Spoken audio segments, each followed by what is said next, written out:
and welcome you on my YouTube channel. And today I am going to teach you class 10 Hindi part 2 chapter number 2 Ram Lakshman Parshuram Samvad. So let's start.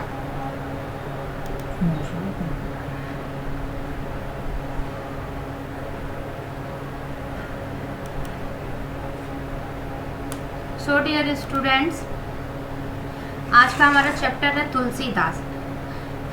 तो सबसे पहले हम तुलसीदास के जन्म के बारे में जानेंगे। तुलसीदास का जन्म उत्तर प्रदेश के बांदा जिले के राजापुर गांव में सन 1532 में हुआ था।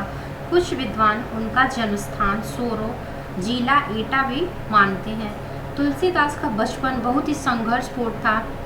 जीवन के प्रारंभिक वर्षों में ही माता पिता से उनका विक्षोभ हो गया था। कहा जाता है कि गुरु कृपा से उन्हें राम भक्ति का मार्ग मिला।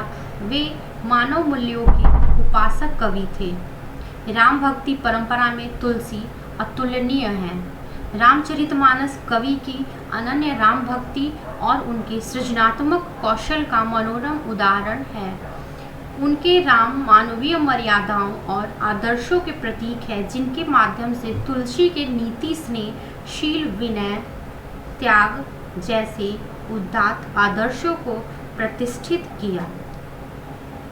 रामचरितमानस उत्तरी भारत की जनता के बीच बहुत ही लोकप्रिय है। मानस के अलावा तुलसीदास ने अन्य भी रचनाएं की हैं, जैसे कवितावली, गीतावली, दोहावली, कृष्ण गीतावली और विनय पत्रिका आदि। ये सारी उनकी प्रमुख रचनाएं हैं। तुलसीदास अवधी और ब्रज दोनों भाषा में अपनी रचनाएं करते थे। सन 1623 में काशी में उनका देहावसान हुआ। आज हम रामचरितमानस के बाल कांड को आज हमारी बुक में जो लेसन है वो रामचरितमानस के बाल कांड से लिया गया है, जहाँ सीता स्वयंवर में राम द्वारा शिव धनुष भंग के बाद मुनि परशुराम को जब यह समाचार मिला तो वे क्रोधित होकर वहां आते हैं। शिव धनुष को खंडित देखकर वे आपे से बाहर हो जाते हैं। राम के विनय और विश्वामित्र के समझाने पर तथा राम की शक्ति की परीक्षा लेकर अंततः उनका गुस्सा शांत होता है। इस बीच राम लक्ष्मण और परशुराम के बीच जो वार्तालाप या फिर जो संवाद हुआ, उस प्रसंग को यहाँ हम प्रस्तुत करेंगे। परशुराम के क्रोध भरे वाक्यों का उत्तर लक्ष्मण अपने व्यंग वचनों से कैसे देते हैं, इस प्रसंग की विशेषता लक्ष्मण की वीर रस से पगी व्यंग्योक्तियों और व्यंजना शैली की सरस अभिव्यक्ति है। सो नेक्स्ट तो हमारा पहला चौपाई है।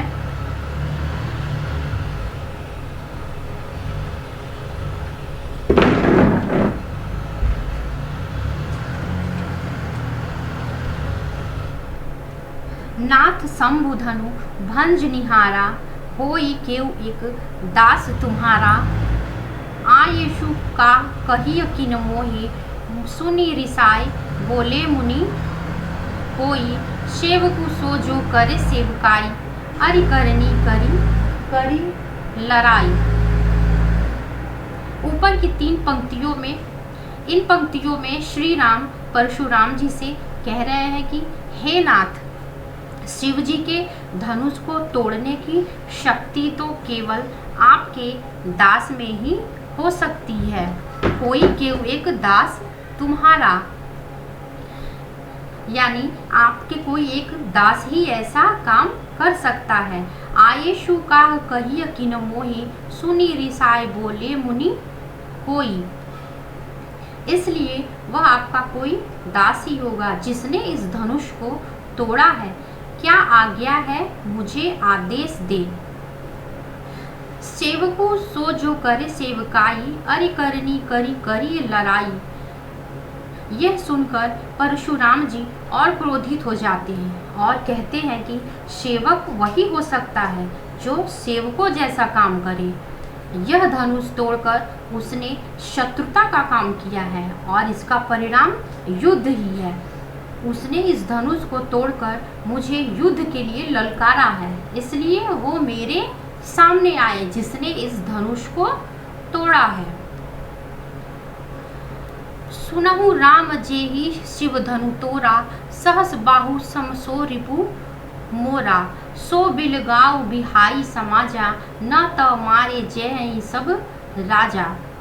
परशुराम जी श्री राम से कहते हैं, जिसने भी शिव जी के धनुष को तोड़ा है वह इस स्वयंवर को छोड़कर अलग खड़ा हो जाए, नहीं तो इस दरबार में उपस्थित सारे राजाओं को अपनी जान से हाथ धोना पड़ सकता है। सुनी मुनि वचन लखन मुस्काने, बोले पर सुध रही अव माने। बहु धनु ही तोरी लरिकाई, कबहु न असी रिसकिनी गोसाई। ये ही धनु पर ममता के हेतु, सुनी रिसाई कह भृकुल केतु। परशुराम के क्रोध से भरे स्वर को सुनकर लक्ष्मण जी परशुराम जी का मजाक उड़ाते हुए कहते हैं कि हे मुनिवर, हम बचपन में खेल खेल में ऐसे कई धनुष तोड़ चुके हैं, तब तो आप क्रोधित नहीं हुए, परंतु यह धनुष आपको इतना प्रिय क्यों है जो इसके टूट जाने पर आप इतना क्रोधित हो उठे हैं और जिसने यह धनुष तोड़ा है उससे युद्ध करने के लिए तैयार हो गए हैं। तब परशुराम जी कहते हैं, रे नृप बालक काल बस बोलत, तो ही न संहार। धनु ही सम त्रिपुरारी धनु, विदित सकल संसार। परशुराम जी कहते हैं कि हे राजपूत यानी हे राजा के बेटे, तुम काल के वश में हो, अर्थात तुम में इतना अहंकार है और इसी कारणवश तुम्हें यह नहीं पता चल पा रहा है कि तुम क्या बोल रहे हो। क्या तुम्हें बचपन में तोड़े गए धनुष और शिव जी के इस धनुष में कोई अंतर नहीं दिख रहा है जो तुम इनकी तुलना आपस में कर रहे हो?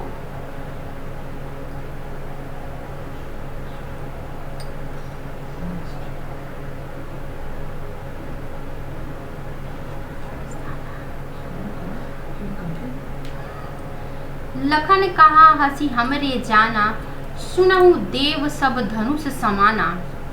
परशुराम की बात सुनने के उपरांत लक्ष्मण जी मुस्कुराते हुए व्यंग पूर्वक उनसे कहते हैं कि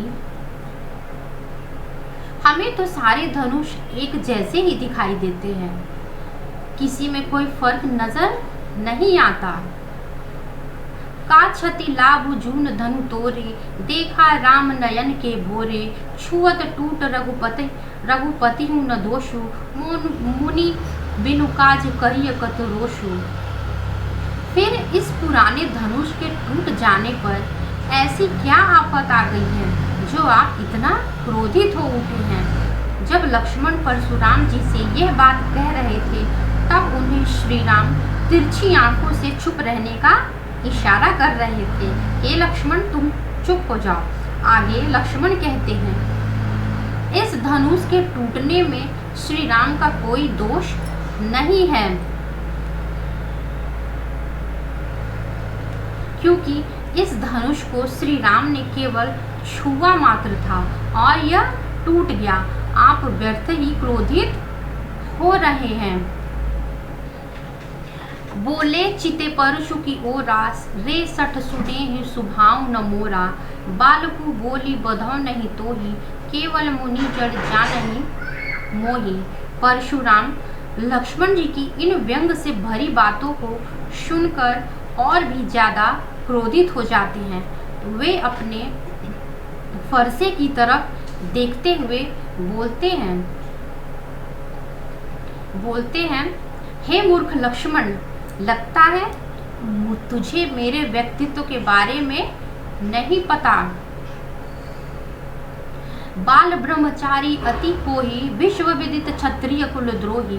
भुज बुल भूमि भूप बिनु किन्ही, विपुल मारे मही देवन दीन्ही।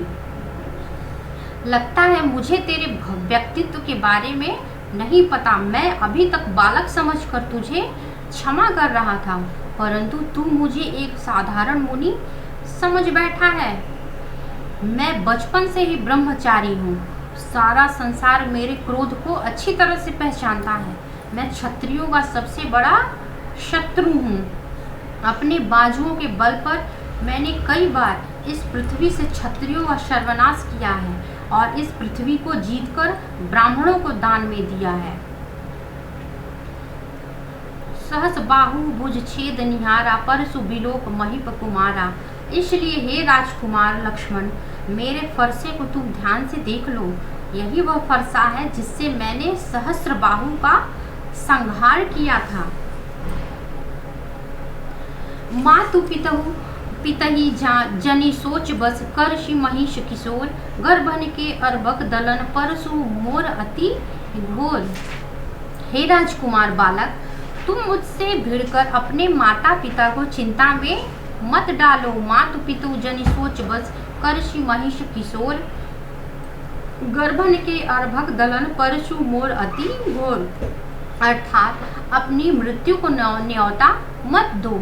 मैंने हाथ में वही फरसा है जिसकी गर्जना सुनकर गर्भ में पल रहे बच्चे का भी नाश हो जाता है। बिहसी लखनऊ बोले मृदुबानी, अहो मुनीषु महाभटमानी। पुनि पुनि मोहि दिखाव कुठारू, चहत उड़ावन फूकी पहारू। परशुराम की डींगे सुनकर, यानी परशुराम की जो क्रोध भरी बातें सुनकर लक्ष्मण मुस्कुराते हुए बड़े प्रेम भरे स्वर में बोलते हैं कि परशुराम तो जाने माने योद्धा निकले। आप तो अपना फरसा दिखाकर ही मुझे डराना चाहते हैं, मानो फूंक से ही पहाड़ उड़ाना चाहते हो। परंतु मैं कोई छुई मुई का वृक्ष नहीं। यहाँ कुम्हड़ बतिया को नाही, जे तरजनी देखी मारी जाही। परंतु मैं कोई छुई मुई का वृक्ष नहीं हूँ जो उंगली दिखाने से ही मैं मुरझा जाऊं, जिसे आप अपनी तर्जनी उंगली दिखाकर मुरझा सकते हैं। मैं आपकी इन बड़ी बड़ी डींगों से डरने वालों में से नहीं हूँ। देखी कुठारू सरासन बाना, मैं कछु कहा सहित अभिमाना। भृगुसूत समूझी जनेऊ बिलोकी, जो कछु कहूँ सहो रिस रोकी। इन पंक्तियों में लक्ष्मण जी कहते हैं, मैंने आपके हाथ में कुल्हाड़ा और कंधे पर टंगे तीर धनुष देखकर आपको एक वीर योद्धा समझा और अभिमान पूर्वक कुछ कह दिया। आपको ऋषि भृगु का पुत्र मानकर एवं कांधे पर जनेऊ देखकर, ऋषि भृगु का पुत्र मानकर एवं कांधे पर जनेऊ देखकर आपके द्वारा किए गए सारे अपमान सहन कर लिए और क्रोध की अग्नि को जलने नहीं दिया। सुर मही सुर हरिजन अरुगाई, हमरे कुल इन पर न सुराई। बधे पापू अपकीर्ति हारे, मारतहु पा परियक तुम्हारे। कोटि पुलिस सम बचनु तुम्हारा, व्यर्थ धरहु धनु बाण कुठारा। वैसे भी हमारे कुल की यह परंपरा है कि, लक्ष्मण जी कहते हैं, वैसे भी हमारे कुल की यह एक परंपरा है कि हम देवता पर, ब्राह्मण, भक्त एवं गाय के ऊपर अपनी वीरता नहीं आजमाते। आप तो ब्राह्मण हैं और मैं आपका वध करूं तो पाप मुझे ही लगेगा। आप अगर मेरा वध भी कर देते हैं तो मुझे आपके चरणों में झुकना पड़ेगा। यही हमारे कुल की मर्यादा है। फिर आगे लक्ष्मण कहते हैं कि आपके वचन ही किसी वज्र की भांति कठोर है, तो फिर आपको इस कुल्हाड़े और धनुष की क्या जरूरत है, जब आप अपने वचन से ही इतना कठोर वचन बोल रहे हैं। जो बिलो की अनुचित कहेउ क्षमहु, महामुनि धीर। सुनी सरोस भृगुवंश मणि, बोले गिरा गंभीर। यह सुनकर ऋषि विश्वामित्र जी ने परशुराम जी से कहा कि हे मुनिवर, यदि इस बालक ने आपका अपमान किया है, आपको कुछ अनाप शनाप बोला है, तो कृपया इसे क्षमा कर दें। कौशिक सुनाहु मंद येहु बालकु, कुटिलु काल बस निज कुल घालकु, भानु वंश राकेश कलंकु, निपट निरंकुश अबुधु अशंकु। विश्वामित्र की बात सुनकर परशुराम जी कहते हैं कि हे विश्वामित्र, यह बालक बहुत ही मंद बुद्धि वाला और मूर्ख एवं उदंड है, जिसके कारण यह अपने ही कुल का नाश कर बैठेगा। इसे सत्य का ज्ञान नहीं है। काल कवलु छो होएहि छन माही, कहो पुकारी खोरी मोही नाही। तुम हट कहूँ जो चाहू उबारा, कही प्रताप बलु रोषु हमारा। यह चंद्रमा में लगे दाग की तरह अपने कुल के लिए एक कलंक है। इसको काल ने घेर रखा है। मैं चाहूँ तो क्षण भर में इसका अंत कर सकता हूँ, फिर मुझे तुम दोष मत देना। अगर तुम इस बालक की सलामती चाहते हो, तुम हट कहूँ जो चाहू बारा, कही प्रताप बलु रोष हमारा। अगर तुम इस बालक की सलामती चाहते हो तो मेरे प्रताप, बल और क्रोध के बारे में बतलाकर इसे समझाओ एवं शांत करो।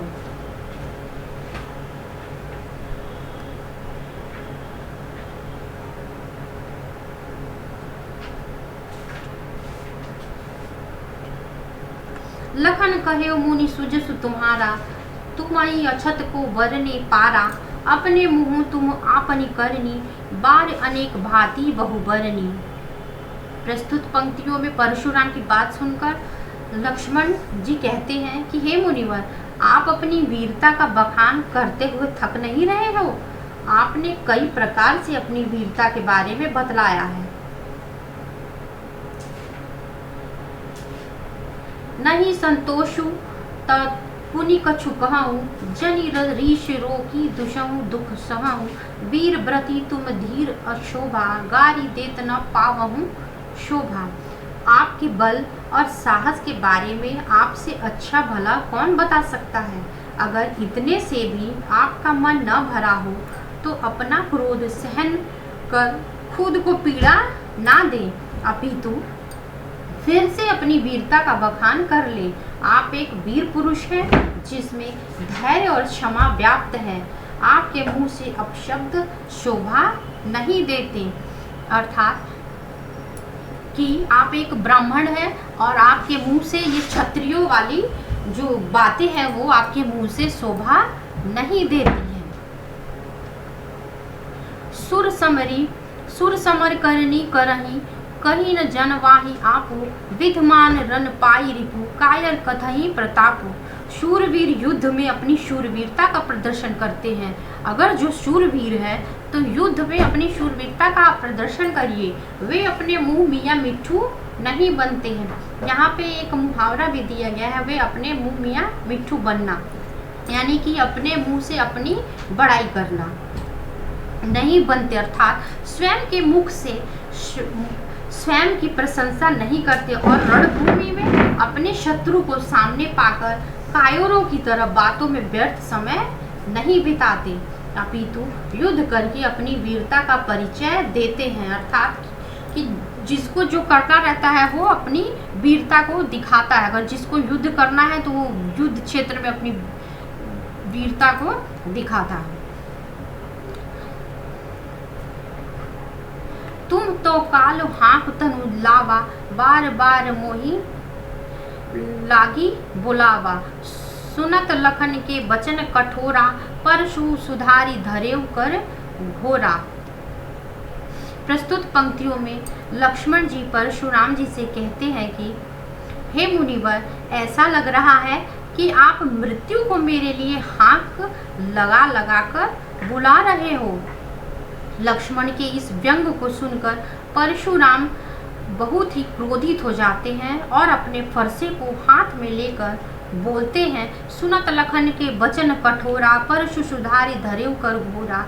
अब जानी दे दोषु मोहि लोगु, कटुबादी बालकु बधु जोगु। बाल बिलो की बहुत में बाँचा, अब येहू मरनिहार भा साचा। बालक के वध के लिए संसार मुझे दोष ना दे, क्योंकि इसने खुद अपने कटु वचनों के सहारे अपनी मौत को बुलाया है। मैंने इसे बालक समझकर कई बार क्षमा किया, परंतु अब यह मरने योग्य हो गया है।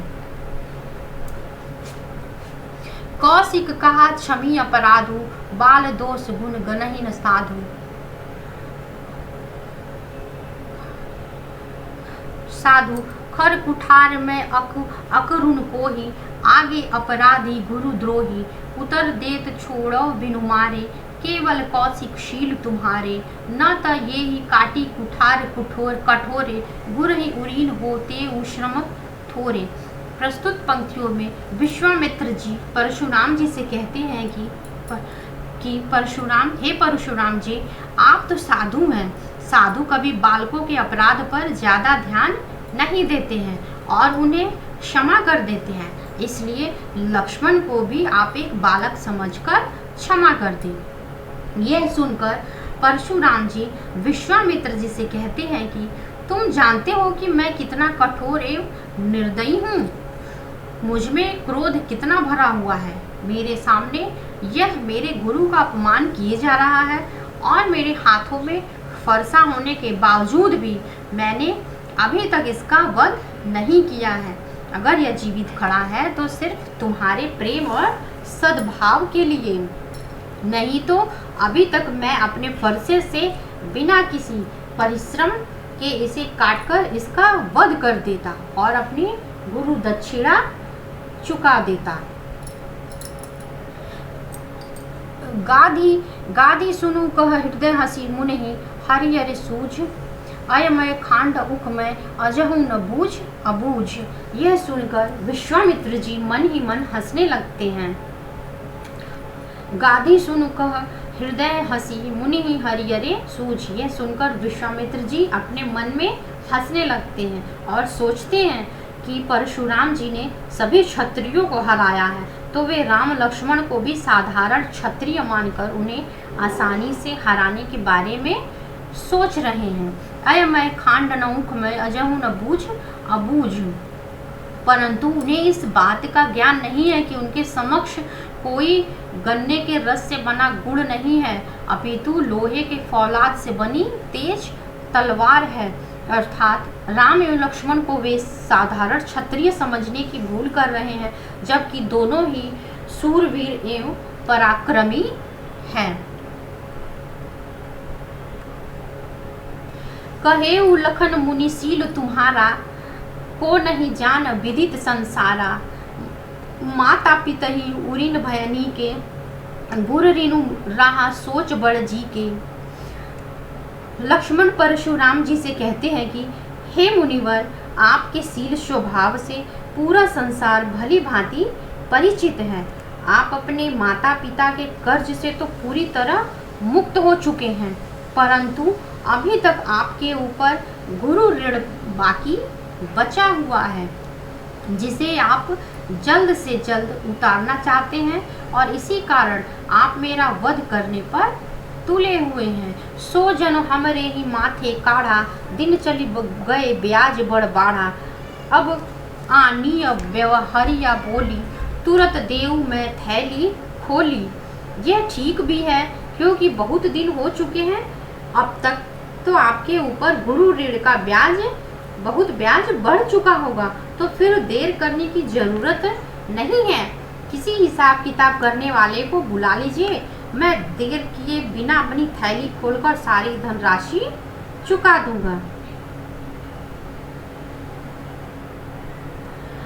सुनी कटु वचन कुठार सुधारा, हाय हाय सब सभा पुकारा। भृगुवर परशु देखा बहु मोही, विप्र विचारु बचौ नृप द्रोही। मिले न कबहु सुबट रन गाढ़े, द्विज देवता घर ही के बाढ़े।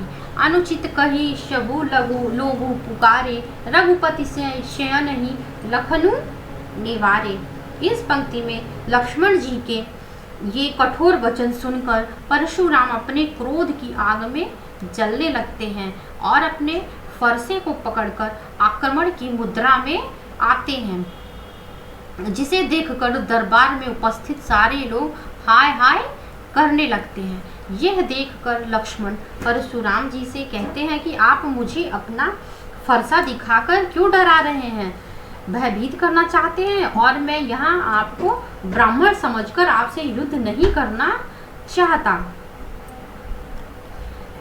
मानो ऐसा प्रतीत कर रहे हो आप अभी तक युद्ध भूमि में किसी पराक्रमी से पाला नहीं पड़ा है, इसलिए आप अपने आप को बहुत शूरवीर समझ रहे हैं। यह बात सुनकर दरबार में उपस्थित सारे लोग अनुचित अनुचित कहकर पुकारने लगते हैं और श्री राम अपनी आंखों के इशारे से लक्ष्मण जी को चुप होने का इशारा देते हैं। लखन उतर आहुति सरिस भृगुबर कोपु कृषाणु बढ़त देखी जल सम बचन बोले रघुकुल भानु। इस प्रकार लक्ष्मण द्वारा कहा गया प्रत्येक वचन आग में घी की आहुति के समान था, जो परशुराम जी के क्रोध को और भी बढ़ा रहा था। और परशुराम जी को अत्यंत क्रोधित होते देखकर श्री राम ने अपने शीतल वचनों से उनकी क्रोधाग्नि को शांत किया। I hope students you have learned all chapter and I will come in my next video. Till then you keep studying and good luck. अगर आप मेरे चैनल पर नए हैं तो please subscribe my channel and press the bell icon ताकि मेरे नए वीडियोस के नोटिफिकेशन आपको सबसे पहले मिले।